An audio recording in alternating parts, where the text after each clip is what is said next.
بسم اللہ الرحمن الرحیم. بس بس بس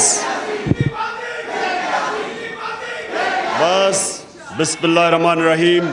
خاموشی خاموشی. ایاک نعبد و ایاک نستعین. میں بس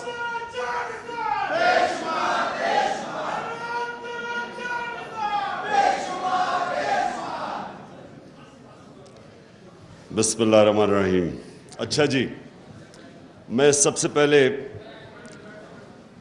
میرے ہمسائے اعتزاز حسن نے ایک کامنٹ کیا، پہلے میں اپنی بات ادھر سے شروع کرتا ہوں. انہوں نے کہا کہ بہت زیادہ اپنی تقریروں میں اب دین کا استعمال کرتے ہیں. دیکھیں، میں پہلے یہ واضح اس لیے کرنا چاہتا ہوں کہ اگر میرے میں اللہ ایمان نہ ڈالتا تو میں کبھی پولیٹکس میں نہ آتا، کیونکہ ایک آدمی جس کو اللہ سب کچھ دے بیٹھا تھا، جس کو پولیٹکس کچھ دے ہی نہیں سکتی تھی، شاید ہی کسی پاکستانی کو اللہ نے اتنی شہرت اور سب کچھ دیا. تو مجھے تو پولیٹکس سے پہلے مل چکی تھی. میں صرف پولیٹکس میں ایک وجہ سے آیا تھا کہ میرا دین ہی نہیں، جو بھی اللہ نے دنیا میں پیغمبر بھیجے، وہ ان کی جو بنیادی چیز کہ دنیا میں آنے کا مقصد کیا ہے، وہ تقریباً سارے بھی جتنے اللہ کے پیغمبر، انہوں نے ایک ہی بات کی کہ جتنا اللہ آپ کو نوازتا ہے، جتنی آپ کو نعمتیں بخشتا ہے، اتنی آپ پہ ذمہ داری ڈال دیتا ہے کہ آپ ان نعمتوں سے اپنے ملک میں انسانیت کی کیسے خدمت کرتے ہیں. یہ سارے اللہ کے دینوں کی بنیادی میسج ہے. تو دو طرز ہے زندگی کے، ایک آپ اپنے لیے جیے اور آسان زندگی ہے وہ، اور میرے لیے بڑی آسان زندگی تھی. اور ایک دوسرا ہے کہ آپ ذمہ داری باحیثیت انسان اپنی ذمہ داری اٹھائیں اور کوشش کریں کہ اپنے معاشرے کے اندر لوگوں کی زندگی بہتر کریں. تو یہ دو مختلف، ایک مٹیریلسٹ وے آف لائف ہے اور دوسرا اسپریچول وے آف لائف ہے. تو میں تو اس لیے آیا تھا پولیٹکس میں، اور میں نے جب آیا تو اس سے کافی دیر پہلے اسٹڈی کیا کہ وہ جو ہمارے نبی صلی اللہ علیہ وسلم کا دور تھا مدینہ میں، تو وہ کیا چیزیں تھیں جو انہوں نے، وہ کیوں اللہ ہمیں کہتا ہے کہ اس نبی کے راستے پہ چلو، ان کی سنت پہ چلو، ان کی شریعہ پہ چلو، کیوں کہتا ہے اللہ؟ تو وہ میں نے آنے سے پہلے ہی اس نتیجے پہ پہنچ چکا تھا کہ اللہ ہماری بہتری کے لیے کہتا ہے. سارا جو قرآن میں اللہ کا جو اللہ کے جتنے بھی احکامات ہیں وہ ہماری بہتری کے لیے ہیں، کیونکہ اللہ تو بے نیاز ہے، اس کو تو خود کفیل ہے، اس کو تو ہم کوئی فائدہ نہیں اور نقصان پہنچا سکتے. تو ساری چیزیں قرآن کے اندر انسان کی بہتری کے لیے. آپ اس راستے پہ چلیں گے جو آپ نماز میں کہتے ہیں کہ اللہ ان کے راستے پہ چلا جن کو نعمتیں بخشی، ان کے نہیں جو دوسرے راستے پہ چلے گئے، وہ ہماری بہتری کے لیے ہے. سو اس لیے جو وہ مدینہ کی ریاست کے 3 اصول تھے وہ لے کے چلا تھا آج سے میں 26 سال پہلے. خودداری، کبھی ایک مسلمان معاشرہ کسی کی غلامی نہیں کرتا. یہ سب سے پہلے لا الہ الا اللہ، یہ آپ کو خوددار بناتا ہے. دوسرا کہ انسانی معاشرے میں انسانیت ہوتی ہے، جانوروں کے معاشرے میں سروائیول آف دا فٹسٹ ہوتی ہے. انسان فرق یہ اس طرح ہے کہ وہ کمزور کی جتنی زیادہ انسانیت اتنی وہ مدد کرتا ہے کمزور کی. جانوروں کے معاشرے میں نہیں ہے. تو یہ سارے پیغمبروں نے بلکہ یہ انسانیت کی بات کرتے تھے. اور تیسری چیز ہے انصاف.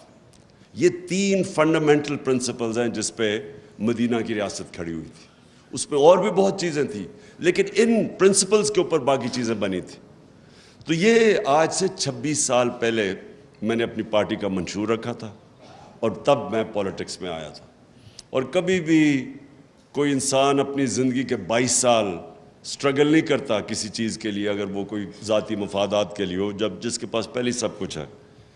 تو اس لیے وہ میں کبھی کسی کے دین کے اوپر کامنٹ نہیں کرتا، کیا وہ ایتھیسٹ ہے، کیا وہ دینی ہے، جو ایگنوسٹک ہے، یہ انسان کے اوپر ہے۔ یہ اللہ نے ہمیں یہ نہیں کہا کہ صرف ان سے بات کرو جو کہ صرف ایمان والے ہیں۔ ہم تو ہمارا تو اللہ کا ایک تحفہ ہے میرے نظر میں کہ جس کو ایمان دے دے وہ تو سب سے زیادہ، اگر اللہ، میں اپنے بچوں کے لیے ہمیشہ دعا کرتا ہوں کہ ان کو اللہ ایمان دے، کیونکہ وہ سب سے بڑا اللہ کی بلیسنگ ہے، اس کا تحفہ ہے۔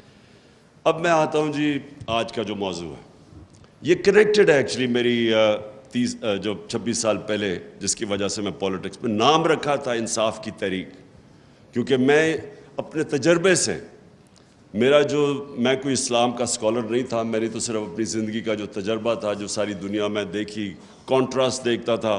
آدھا وقت انگلینڈ میں یونیورسٹی میں گزارتا تھا، یونیورسٹی کے بعد کرکٹ کی وجہ سے آدھا وقت میں پاکستان گزارتا تھا، تو یہ سارا وقت میں موازنہ کر سکتا تھا دونوں معاشروں کا، جو اور شاید لوگ میرے سے بہت عقل والے لوگ ہوں گے، لیکن ان کو اس طرح کی اپرچونٹی نہیں تھی کہ جو میرے پاس تھی۔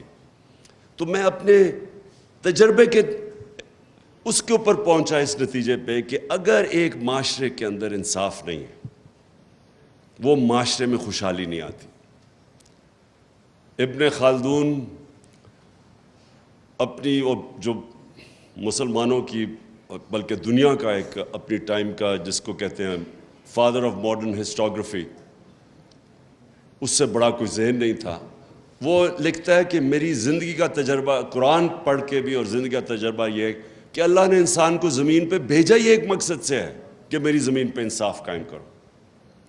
اور یہ جو ونسٹن چرچل کی جو بات کی جاتی ہے جب برطانیہ تباہ ہو رہا ہوتا ہے تو وہ تب کہتا ہے، وہ پوچھتے ہیں جی ہم بچ جائیں گے، اس نے کہا کیا اگر آپ کی عدالتیں انصاف دے رہی ہیں تو آپ تباہ نہیں ہو سکتے۔ حضرت علی رضی اللہ تعالیٰ کہتے ہیں کفر کا نظام چل جائے گا لیکن ناانصافی کا نظام نہیں چل سکتا۔ تو یہ میں 26 سال پہلے اس تحریک انصاف کی تحریک کا نام رکھا تھا۔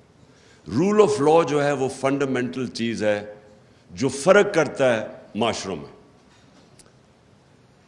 ابھی رول آف لا انڈیکس کی بات کر رہے تھے گوندل صاحب کہ ہم 130 نمبر پہ ہیں، دنیا میں 130 نمبر پہ ہیں۔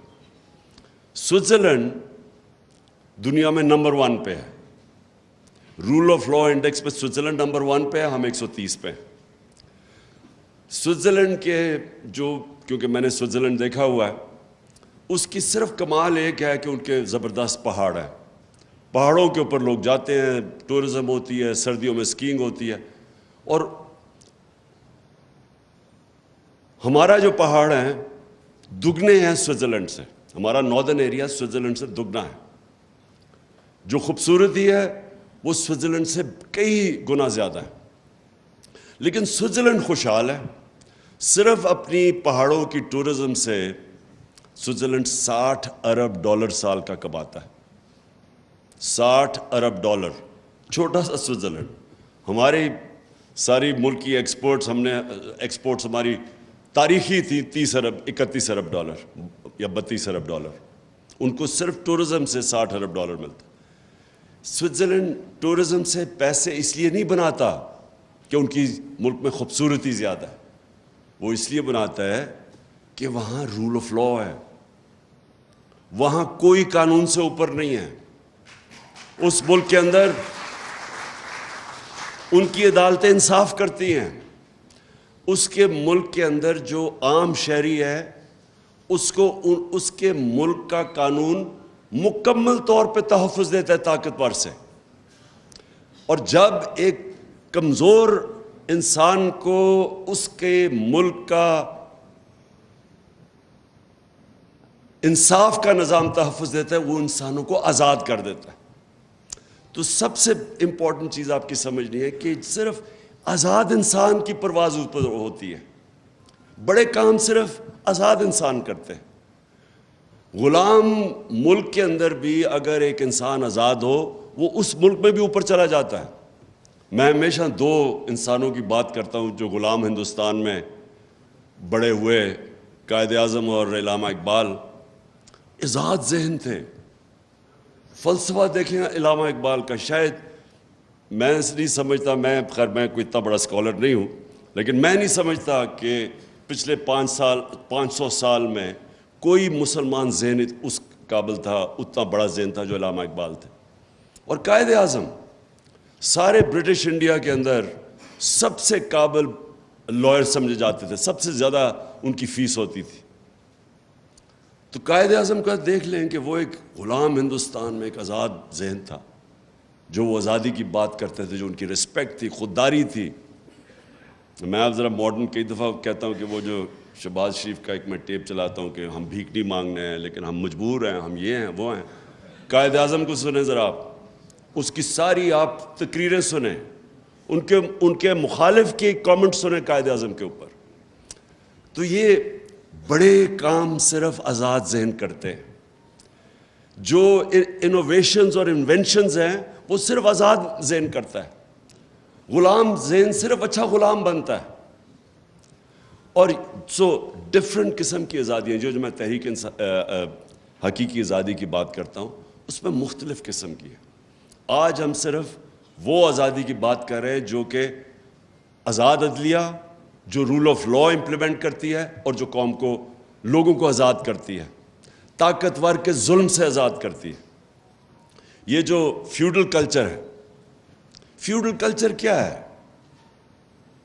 کیوں ایک وقت ہوتا تھا کہ اوپر سے انویڈر آتا تھا، جیسے افغانستان سے گزرتا تھا سیدھا وہ پہنچتا تھا دلی تک، کوئی راستے میں اس کو رکاوٹ نہیں ہوتی تھی، کیونکہ فیوڈل سسٹم کے اندر لوگ غلام ہیں. تو ان کو فرق ہی نہیں پڑتا تھا کہ کوئی باہر آئے، کیونکہ جو اوپر آئے یا جائے. بابر کے اوپر بابر کی ایک جو پہلا مغل بادشاہ جب آیا تھا تو اس کے اوپر یہ ایک انسیڈنٹ بتایا جاتا ہے کہ وہ جب آیا تو اس نے ایک چھوٹی سی پہلے ریڈ کیا، فتح کرنے سے پہلے اس نے ایک ریڈ کی پانی پت سے پہلے سیالکوٹ کے پاس. تو کہتا ہے ایک چھوٹی سی لڑائی ہوئی، یہ جیت گئے. تو کہتا ابھی وہ شام کو بیٹھا دیکھ رہا تو تھوڑی دور، لڑائی سے تھوڑی دور ایک کسان اپنا ہل چلا رہا ہے. وہ بڑا حیران ہوتا ہے کہ اس کو کوئی فرق ہی نہیں پڑا کہ کوئی باہر سے فوج ہے یا لڑائی ہوئی ہے. وہ کسان کو بلاتا ہے شام کو، کہتا ہے تم بڑے دلیر آدمی ہو گئے کہ تمہیں فرق ہی نہیں پڑا کہ باہر سے کوئی فوج ہے یا لڑائی. وہ کہتا ہے میرا کسان، میرا حل چلتا رہا، مجھے کیا فرق پڑتا ہے کون آئے کون جائے، کیونکہ وہ تو آزاد ہی نہیں تھا. کیوں سارا قبائلی علاقہ اور افغانستان کیوں ہمیشہ اپنی آزادی کے لیے لڑتے ہیں؟ کیونکہ وہ آزاد ہیں. ان کا جو سسٹم ہے جرگا سسٹم، وہ بیسکلی ریپرزینٹ کرتا ہے. ان کی جوری سسٹم بھی بن جاتا ہے، ان کو انصاف بھی مل جاتا ہے اور ان کی آواز بھی ہوتی ہے، وہ پھر لوکل گورنمنٹ بھی بن جاتی ہے. تو وہ ہمیشہ لڑتے تھے. جو آتا ہے افغانستان میں وہ ہمیشہ وہ لڑنا اپنے آزادی کے لیے لڑتے ہیں. قبائلی علاقے 80 سال انگریز کے خلاف قبائلی علاقے میں لڑتے رہے لوگ، کیونکہ ان کا سسٹم آزاد تھا. آزاد، جب ہم آزادی کی بات کرتے ہیں یہ یاد رکھیں کہ فیوڈل سسٹم جس کے اندر طاقتور کے لیے قانون، کمزور کے لیے دوسرا، اس کے اندر کبھی اس معاشرے کا پوٹینشیل اوپر نہیں آتا. تو کیونکہ میں نے مغرب میں اور یہ سارے انگلینڈ، سوئٹزرلینڈ، یورپ، آسٹریلیا وغیرہ دیکھے ہوئے تھے، امریکہ، تو میں بڑی پہلے اس نتیجے پہ آ گیا تھا کہ جب تک ہمارے ملک کے اندر ہمارا انصاف کا نظام نہیں ٹھیک ہوتا، جو اللہ نے اتنی نعمتیں بخشی ہیں پاکستان کو، ہمیں خود بھی نہیں اندازہ، مجھے بھی پوری طرح اندازہ نہیں تھا جب تک میں 3.5 سال پرائم منسٹر نہیں بنا، کہ اللہ نے ہر قسم کی اس ملک میں ہر قسم کی نعمتیں بخشی ہیں. کسی ایک بھی ہم اٹھا لیں تو ہم اوپر جا سکتے ہیں. اور تو چھوڑے جو منرلز ہیں پاکستان میں، مدنیات ہیں، ہم صرف اسی پہ کانسنٹریٹ کر رہے ہیں، وہی پاکستان کو اٹھا سکتے. ٹورزم پہ کانسنٹریٹ کر، وہاں اٹھ سکتا ہے. ایگریکلچر کے اوپر ہمارا جو زراعت ہے، اس میں ہم صرف ماڈرن ٹیکنیکس ہی لے آئیں، اسی میں ملک اٹھ سکتا ہے. انڈسٹری میں ہمارا انیشیٹو ہے، باہر پروفیشنلز بیٹھے ہوئے ہیں، ہمارا 1 کروڑ پاکستانی باہر بیٹھے جن میں ٹاپ کلاس پروفیشنلز ہیں، انٹرپرینرز ہیں، پروفیسرز ہیں، ہر قسم کا ایکسپرٹ باہر بیٹھا ہوا ہے. لیکن ہمارے ملک میں رول آف لا نہیں ہے. ہمارا جو سب سے بڑا، یہ لوگ مجھے کہتے ہیں نا، یہ جو گورنمنٹ آئی کہ جی ابھی وہ سعودی عربیہ نے پیسے دے دیے، اس نے UAE نے پیسے دے دیے، وہ اب سنی جی چائنا پہ، یہ کینسر کا علاج ڈسپرن سے ہو رہا ہے. قرضوں کی کیسن پھیلتی جا رہی ہے. جب تک کہ اس ملک میں انویسٹمنٹ نہیں آتی, ہم اس ملک میں ڈالرز نہیں آتے.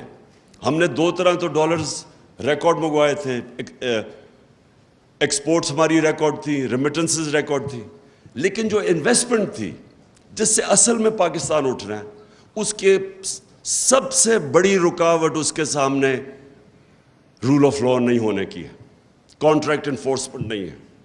بڑے بڑے انویسٹر ڈرتے ہیں اور جو میس لیول پہ جو آپ کے اوورسیز انویسٹرز ہیں جو کہ چھوٹی چھوٹی انویسٹمنٹ کر سکتے ہیں, 1 کروڑ میں سے 20 لاکھ پاکستانی انویسٹمنٹ کر دیں, 1 کروڑ میں سے 20 لاکھ بھی انویسٹ کر دیں, پاکستان کو کوئی کسی سے پیسے لینے کی ضرورت نہیں, کوئی IMF کے پاس جانے کی ضرورت نہیں. تو پوچھے وہ انویسٹ کیوں نہیں کرتے؟ سب سے بڑا ان کا پرابلم یہ ہے کہ جہاں جیسے ہی وہ پھنستے ہیں عدالتوں میں, ان کو کوئی اعتماد نہیں ہے کہ ہمیں انصاف ملے گا, ہماری انویسٹمنٹ بچے گی. میں سارا وقت, کیونکہ میں اوورسیز پاکستانی سے پیسے اکٹھے کرتا تھا شوکت خانم کے لیے, پھر تحریک انصاف کے لیے, تو مجھے ہمیشہ یہ کہا کرتے تھے کہ ہم جب پلاٹ بھی لیتے ہیں تو اس کے اوپر قبضہ ہو جاتا ہے. کون فیکٹری لگائے گا, کون بزنس شروع کرے گا؟ وہ دبئی میں جا کے بزنس کرنا شروع کر دیتے ہیں, یہاں بزنس نہیں کرتے. کیونکہ جب ایک پلاٹ کے اوپر, پلاٹ سے زیادہ سیف چیز کیا ہے, اس کے اوپر ان کو مصیبت پڑ جاتی ہے کہ اس کے اوپر قبضے ہو جاتے ہیں, عدالتوں کے وہ چکر لگاتے ہیں. کیونکہ جب ایک پلاٹ کے اوپر, پلاٹ سے زیادہ سیف چیز کیا ہے, اس کے اوپر ان کو مصیبت پڑ جاتی ہے کہ اس کے اوپر قبضے ہو جاتے ہیں, عدالتوں کے وہ چکر لگاتے ہیں. کوئی طاقتور آ کے, قبضہ گروپ آ کے, اچھا قبضے گروپ بھی سمجھ گئے ہیں کہ اوورسیز پاکستانیوں کی کون سا پراپرٹی ہے, وہ بیچارے خرید کے واپس جاتے ہیں, پیچھے سے قبضہ ہو جاتا ہے. تو جب آپ ایک سیف انویسٹمنٹ پلاٹ کے اوپر بھی آپ لوگوں کے قانون کے اوپر اعتماد نہیں ہوتا, تو کیسے انویسٹمنٹ آ سکتی ہے جو کہ اس ملک میں اتنی آ سکتی ہے؟ کیونکہ جو اوورسیز پاکستانیز کے پاس جس وقت جو ان کے پاس ڈالرز پڑے ہوئے ہیں, جتنا پاکستان کا قرضہ ہے اس سارے قرضے سے زیادہ ڈالرز باہر پڑے ہوئے ہیں اوورسیز پاکستانی کے. اور میں ان کی بات نہیں کر رہا جنہوں نے چوری کر کے پیسہ باہر لے کے گئے یہاں کے ڈالرز, میں بات کر رہا ہوں جو انہوں نے باہر کمائی کی تھی جو پاکستان آ سکتا ہے. تو میری پہلی چیز یہ کہ ہمارا جو آج پاکستان کا مستقبل ہے, فیوچر جس طرف ہم جا رہے ہیں, یہ لازم ہے کہ اگر ہم رول آف لا اس ملک میں نہیں اسٹیبلش کرتے, ہم کبھی بھی اس ملک کو اس دلدل سے نہیں نکال سکتے. ہماری جو معیشت ہے, میں تو پہلے اس کے معیشت کے اوپر بات کرتا ہوں, کہ یہ کبھی بھی پراسپر نہیں کر سکتی جب تک کہ پاکستان میں رول آف لا نہیں آتا, ہم اسٹیبلش نہیں کرتے. جو انویسٹر ہے اس کو اعتماد, فیوچر جس طرف ہم جا رہے ہیں, یہ لازم ہے کہ اگر ہم رول آف لا اس ملک میں نہیں اسٹیبلش کرتے, ہم کبھی بھی اس ملک کو اس دلدل سے نہیں نکال سکتے. ہماری جو معیشت ہے, میں تو پہلے اس کے معیشت کے اوپر بات کرتا ہوں, کہ یہ کبھی بھی پراسپر نہیں کر سکتی جب تک کہ پاکستان میں رول آف لا نہیں آتا, ہم اسٹیبلش نہیں کرتے. جو انویسٹر ہے اس کو اعتماد نہیں ہوتا ہماری کانٹریکٹ انفورسمنٹ کے اوپر. یہ نمبر 1 میری چیز ہے. نمبر 2, انسان کا جو پوٹینشیل ہے اس ملک میں, وہ کبھی ریلیز نہیں ہوگا جب تک کہ انسان کو ہم پروٹیکشن نہ دیں, جب اس کے بنیادی حقوق کو ہم پروٹیکٹ نہ کریں. آپ کے سامنے یہ کلاسک کیس ہے, شہباز گل کا یہ کلاسک کیس آپ کے سامنے ہے. ایک آدمی کو اغوا کیا جاتا ہے, اس کو پکڑ کے سب کے, وہ تصویر ہے کہ آئے ہیں لوگ گاڑی میں, کوئی وارنٹ نہیں دکھائی جاتی, وہ کوئی مفرور نہیں تھا, کوئی بھاگ نہیں رہا تھا.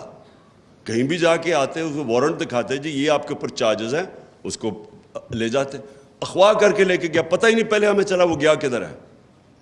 ادھر انہوں نے اس کو تشدد کیا, اس کے اوپر ننگا کر کے اس کو مارا, اور اس کی پھر تکلیف میں اس کی تصویریں بنائیں ننگا کر کے. تو یہ تو پہلے تو یہ ذرا سن لیں کہ یہ کس مہذب معاشرہ جس کے اندر قانون ہوتا ہے وہاں اس کی اجازت ہے. کوئی مجھے معاشرہ بتا دے دنیا میں کہ وہ اجازت دیتا ہے یہ کرنے کے لیے. تو پہلے تو اس کو مارتے ہیں, اس کے بعد پتہ چلتا ہے جی اچھا 2-3 دن کے بعد 2 دن کے بعد پتہ چلتا ہے جی اس نے وہ بہت بڑا کوئی غداری کر دیا ملک کے ساتھ. اچھا میں اب یہ اپنا کہوں کہ مجھے پتہ ہی نہیں تھا شروع میں کیا ہوا. مجھے اس کی صرف ایک میسج آئی کہ کال آئی کہ جی میں نے کوئی ٹی وی کا انٹرویو دیا, اس میں تھوڑی سی کنٹروورسی ہے. میں نے کہا کیا کر جی میں نے کہا تھا کہ کوئی ان لافل کمانڈ نہ سنو, بس یہ میری آخری بات ہوئی ہے اس سے. میں نے کہا اچھا ان لافل وہ تو سب کہتے رہتے ہیں. بعد میں پتہ چلا اس نے وہ جو ایڈ کر دیا جی گورنمنٹ آفیسز. اس کے بعد میں پتہ چلا کہ اصل میں تو یہ وہ اصغر خان کا کیس تھا, اس کے اندر عدالت ہی وہی باتیں کر رہی ہے. یعنی وہ کوئی اتنا بڑا جرم نہیں تھا کہ اس کو اس طرح پہلے اغوا کرو پھر مارو, اس سے پھر پتہ نہیں کیا. اور اس کو جو حال تھا, مجھے تو بعد میں وکیلوں نے بتایا کہ اس کا وہ مینٹلی ٹوٹل شیٹر کر دیا انہوں نے اس کو. تو کیا ہوگا کہ اس کو بالکل ہی مینٹلی ایک آدمی کو, اچھا وہ چلے یا تو ہونا وہ کوئی اس طرح کا جو جیل سے اندر باہر جاتا ہو, وہ تو تکڑے ہوتے ہیں لوگ. وہ پروفیسر وہاں کا, وہ امریکن یونیورسٹی کے اندر وہ لیکچر دے رہا ہے. اس کو یہ جب ٹریٹمنٹ کی گئی تو اس کا اوپر جو ذہنی طور پہ گزرا ہوگا, میں بھی حیران کہ سوچیں اس کی فیملی ہوگی, اس کی وائف ہوگی, وہ کیا اس کی تصویریں دیکھ رہی ہیں, وہ کیا سوچتی ہوں گی. اس کے رشتہ دار, اس کے بھائی, اس کے فادر ان لا میرے پاس آئے, وہ سارے اس کو دیکھ کے ایک آدمی کو اس طرح بریک کرنا. اور جو کر رہے تھے ان کو کوئی خوف نہیں تھا قانون سے, ان کو کوئی فکر نہیں تھی کہ ان کا کوئی احتساب ہوگا, کوئی قانون ان کو انصاف کے کٹہرے میں کھڑا کیا جائے گا, کوئی فکر نہیں تھی ان کو. ظلم کرتے ہیں, پولیس سے پوچھتے ہیں, بعد میں پولیس کہتے ہیں جی ہم نے تو نہیں کچھ کیا. تو پھر کس نے کیا؟ کون تھا اس کے پیچھے؟ جو بھی پیچھے تھا وہ اپنے آپ کو قانون سے اوپر سمجھتا ہے.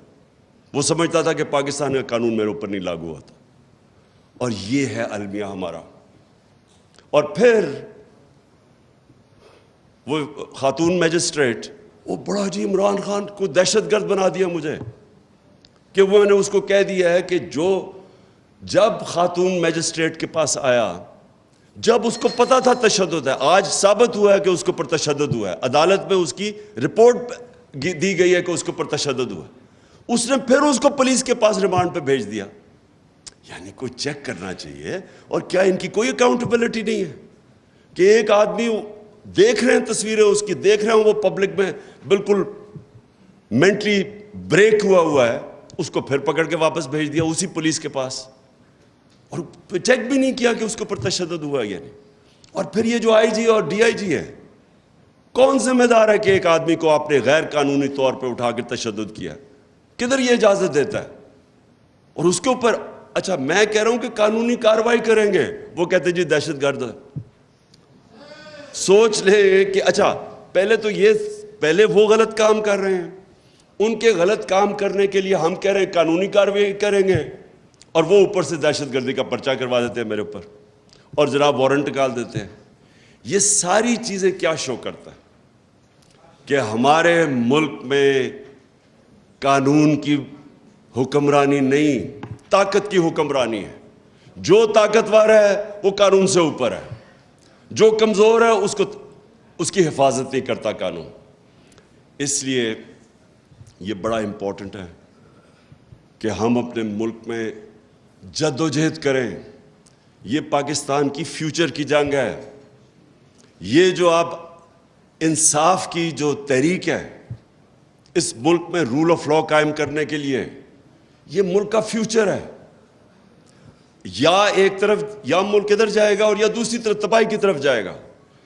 اگر اسی طرح اس ملک کے اندر قانون کی حکمرانی نہ ہوئی, میں آپ کو کہتا ہوں کہ کوئی طریقہ ہی نہیں ہے کہ ہم یہ معاشی تباہی سے بچ سکتے ہیں. کوئی کسی کے پاس آنسر نہیں ہے. وہ بڑا سنا تھا جی, بہت بڑا جینیس تھا شہباز شریف. لوگوں نے ریئلائز نہیں کیا کہ اشتہاروں کے اندر ہی وہ جینیس تھا. ساری ترقی اشتہاروں میں تھی. جب سے وہ آیا, مجھے یہ بتا دے کہ ان کے پاس کون سا روڈ میپ ہے.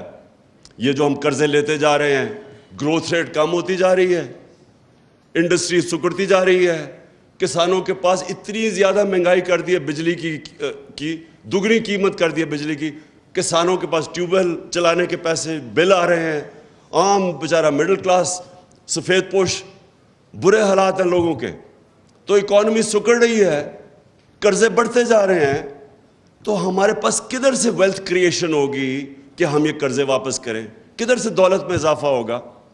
کہ اگر آپ کی انڈسٹری بھی بند ہو رہی ہے, بے روزگاری بھی بڑھ رہی ہے, ایکسپورٹس گر رہی ہیں, باہر سے جو دولت کہ ہم یہ قرضے واپس کریں, کدھر سے دولت میں اضافہ ہوگا؟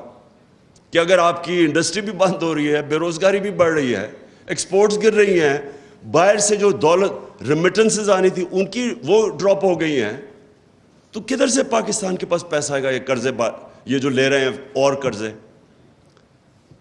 کوئی ہمارے پاس راستہ نہیں کہ اگر ہم نے اس ملک کو معاشی طور پہ ٹھیک کرنا ہے تو یہ ایک بڑی یہ ساری اوور آل پکچر کے اندر جس کے اندر قانون کی حکمرانی آنی پڑے گی, جس کی وجہ سے انویسٹر آئے گا پاکستان میں, اور پھر نہ ہی ڈیموکریسی آ سکتی ہے.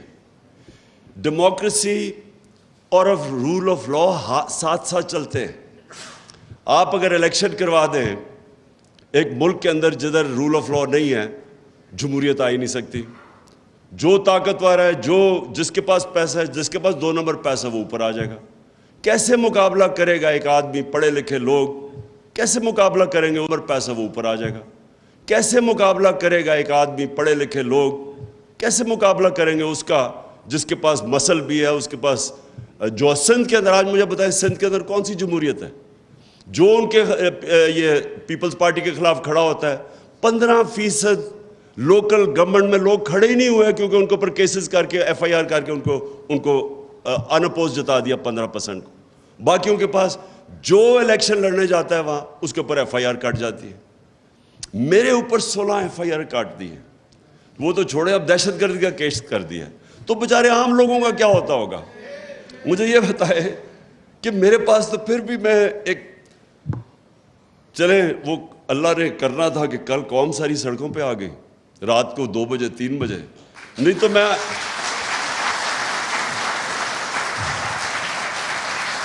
لیکن میں یہی سوچ رہا تھا کہ میں اگر عام ایک شہری پاکستانی ہوتا, میں شہباز گل ہوتا, تو ابھی تک انہوں نے مجھے اٹھا کے وہ جیل میں جا کے اسی طرح پھینٹا لگانا تھا جو اس بیچارے سے کیا.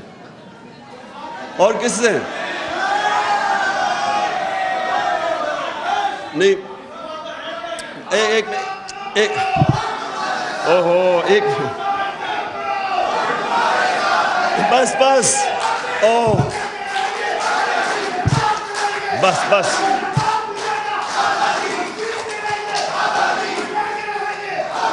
بس ایک منٹ بس کرو, سن لو.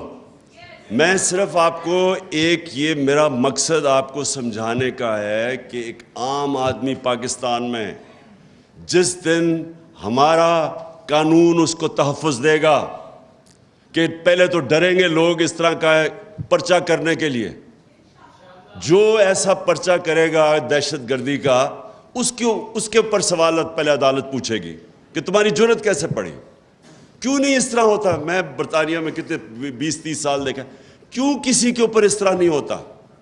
کیونکہ وہاں کی عدالتیں تکڑی ہیں, وہ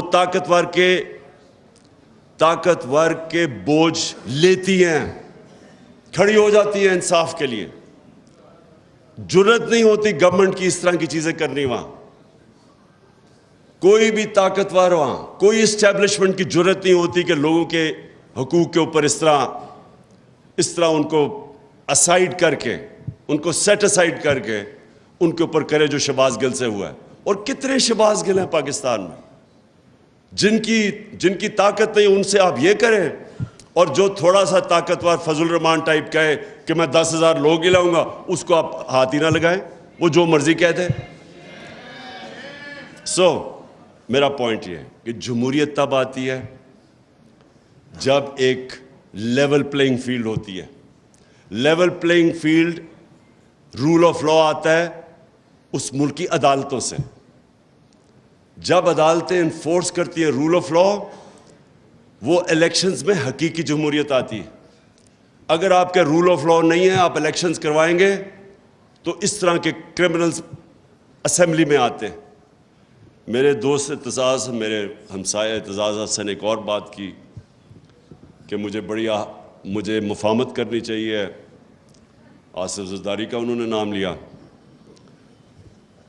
میں اب اس کا جواب صرف اس طرح دینا چاہتا ہوں کہ دیکھیں، آپ سیرت نبی پڑھیں، ہمارے نبی صلی اللہ علیہ وسلم کی زندگی پڑھیں، کوئی دنیا کی تاریخ میں ان سے عظیم انسان نہیں آیا، نہ آ سکتا، لیکن ان سے یہ بھی یاد رکھیں، ان سے زیادہ رحم دل انسان کوئی نہیں تھا۔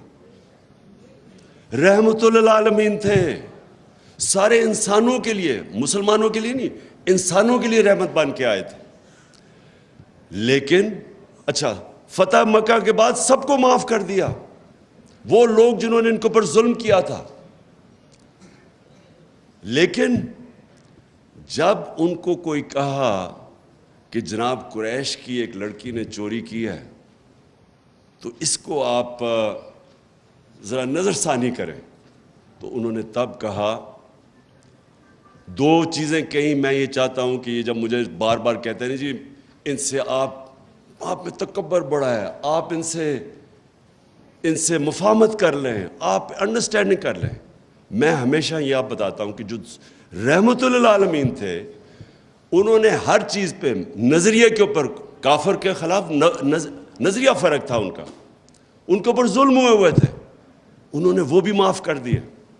لیکن جب ان کو کہا کہ کرپشن یا چوری کے اوپر قریش کی لڑکی کو معاف کرو، تو انہوں نے کہا کہ بڑی قومیں تمہارے سے پہلے تباہ ہوئیں، جب بڑا چوری کرتا تھا اس کو چھوڑ دیتے تھے، چھوٹے چور کو پکڑتے تھے۔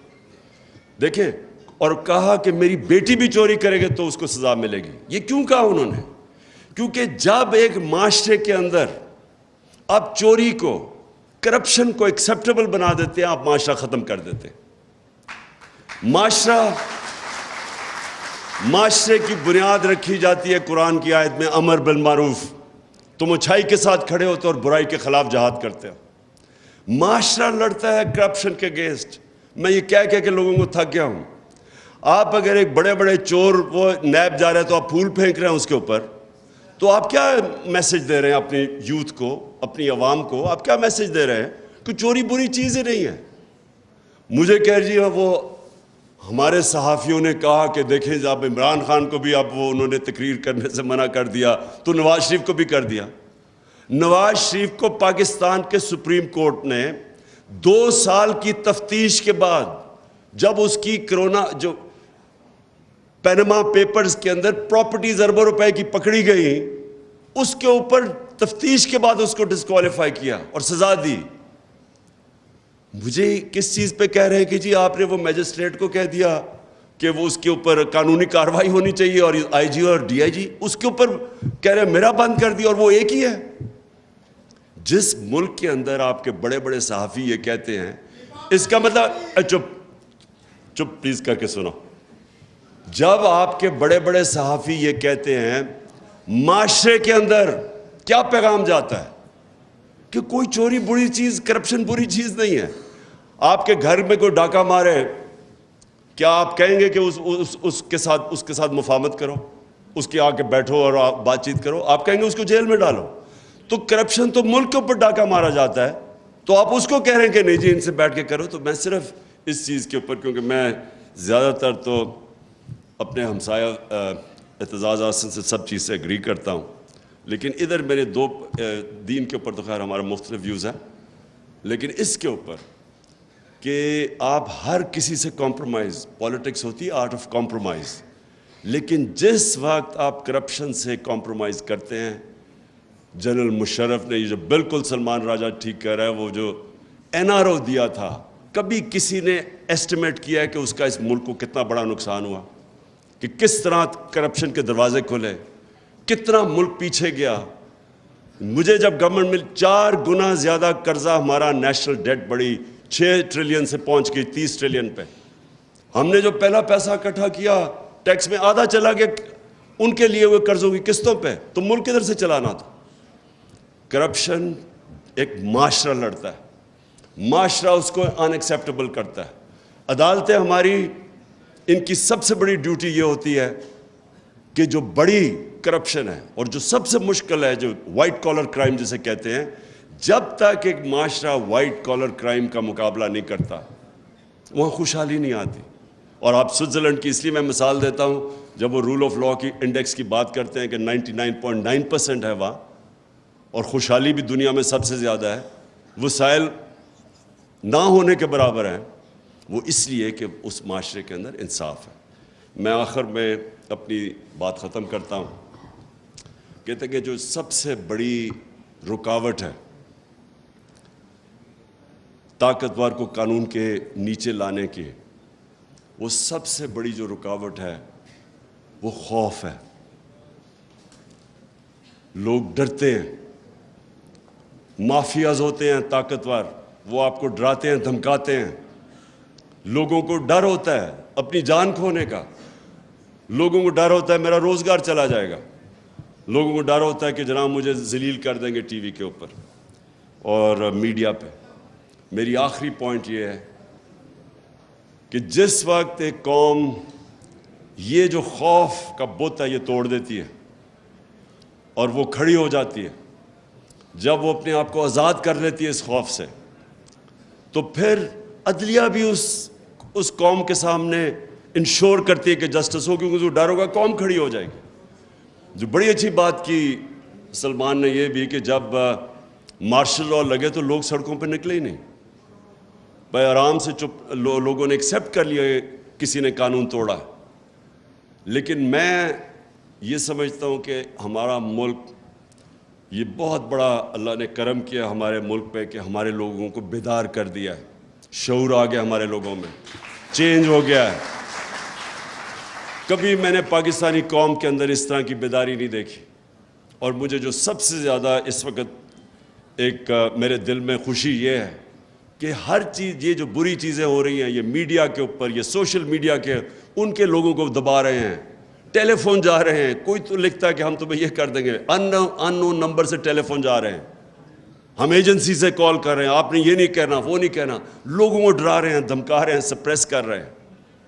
لیکن جو مجھے، اور میڈیا کو، ARY کو بند کیا، وہ بول کی اس دن میری تقریر اس کو لائیو ختم کر دیا. میڈیا کو کالز جاتی ہے کہ آپ نے نہیں دکھانا یہ تحریک انصاف اور عمران خان کو.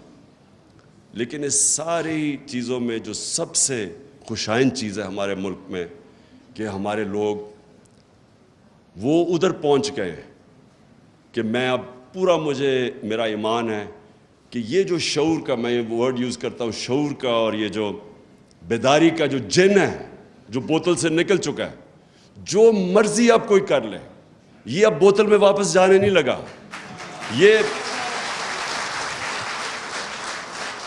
یہ جو میرا ایمان ہے کہ یہ اب ملک کو انشاءاللہ حقیقی آزادی کی طرف لے کے جائے گا. شکریہ.